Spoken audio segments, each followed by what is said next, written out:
Librarian in West বেঙ্গলের যে সমস্ত কোশ্চেন সম্ভবত আসতে পারে সেই সম্পর্কে মাল্টিপল চয়েস কোশ্চেন নিয়ে তোমাদের সামনে কয়েকটি প্রশ্ন আলোচনা করছি। প্রথমেই আমি বলবো question number 1, which agency develop CDS ISIS software package. এটাই আমাদের লাইব্রেরি সায়েন্সের প্রথম সফটওয়্যার, যেটা লাইব্রেরিতে প্রথম ব্যবহার করা হয়েছিল। এটা কে আবিষ্কার করেছিল বা কে প্রথম অ্যাপ্লাই করেছিল? এটা হচ্ছে, উত্তরটা হবে ইউনেস্কো।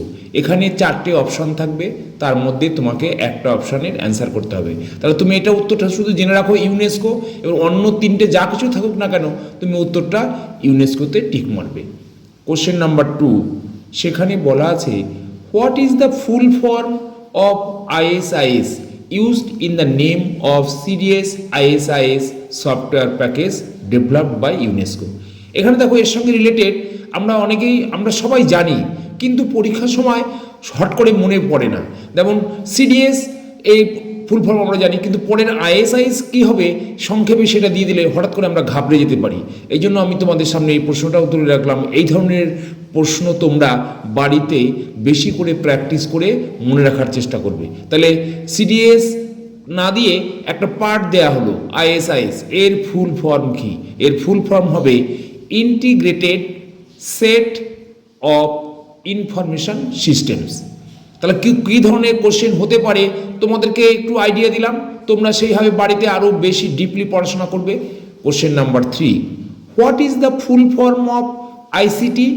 তাহলে এখানে আইসিটির ফুল ফর্ম কি আমরা জানি কিন্তু সবাই, কিন্তু তবুও আমি একবার দিলাম তোমাদের মেমোরিতে যেন একদম স্টোর হয়ে থাকে।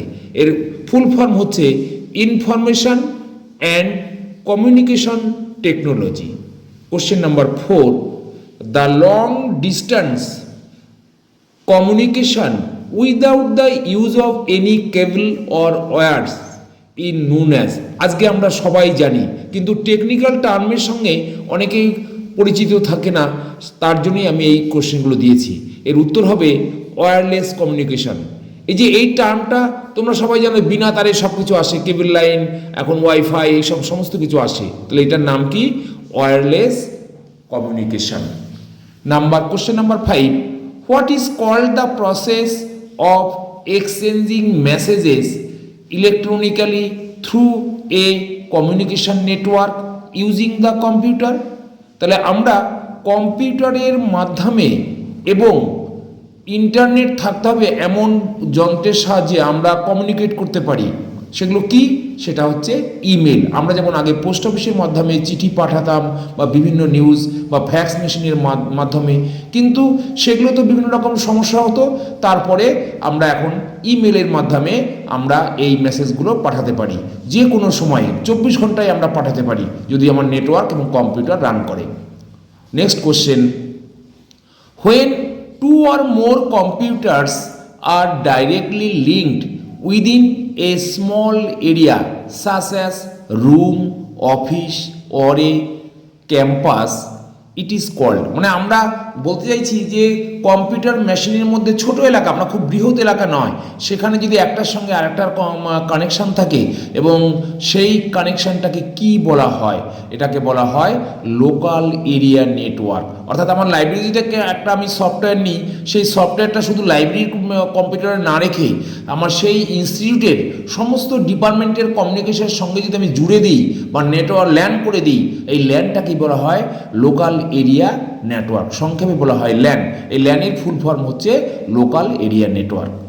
Next question number 7, photographs, charts, drawings etcetera are known as, এগুলোকে কি বলা হয়? ফটোগ্রাফ, চার্ট, ড্রয়িং এবং এর সঙ্গে আরও কিছু আছে, এদেরকে আমরা কি বলে জানি? এগুলোকে বলা হয় graphic media. Graphic media. Question number 8, what is abacus? এই অ্যাবাকাসটা কি? অ্যাবাকাস কিন্তু এটা আমাদের কম্পিউটারের আগে চলে এসেছিলো। এটা আমরা যেমন এখনও কম্পিউটারের মাধ্যমে বিভিন্ন রকম হিসাব করতে পারি, এই অ্যাবাকাসের মধ্যে হচ্ছে আমরা আগে প্রথম ক্যালকুলেশন করতাম। এ হচ্ছে an ancient device for simple calculation. এখানে কোনো জটিল ক্যালকুলেশন নয়, এটা সিম্পল ক্যালকুলেশন যেগুলো আমরা খাতায় কলমে করতাম, সেগুলো এই অ্যাবাকাসের মাধ্যমে আমরা প্রথম যন্ত্রের সাহায্যে করতে পারতাম। Next question, which type of computers are most suitable for use in the libraries, মানে আমরা লাইব্রেরিতে কোন ধরনের কম্পিউটার বেশি প্রচলিত? অ্যান্সার হবে digital. Digital computer most appropriate for library. Last question number 10, which one of the most usable input device of the computer? আমরা জানি যে কম্পিউটারে অনেকগুলো ডিভাইস আছে যেগুলো ইনপুট করা হয়, সেই ইনপুট তোমরা সবাই জানো, কিন্তু সেই জানা সত্ত্বেও তো আমি একবার তোমাদের কোশ্চেনের স্যাম্পল, মানে তোমরা যাতে বাড়িতে আরও ভালো করে পড়তে পারো তার জন্য এত সহজ সহজ কোশ্চেন তোমাদের সামনে তুলে ধরলাম। এটার উত্তর হবে কিবোর্ড। কিবোর্ড ছাড়া আমরা কম্পিউটারের মধ্যে কোনো কিছু ইনপুট করতে পারি না। এবার তুমি বলবে কিবোর্ড এখন মাউস দিয়ে করতে পারি, হ্যাঁ মাউসটাও একটা তোমার ইনপুট ডিভাইস, কিন্তু মোস্ট পপুলার ইনপুট ডিভাইস হচ্ছে কিবোর্ড। Thank you.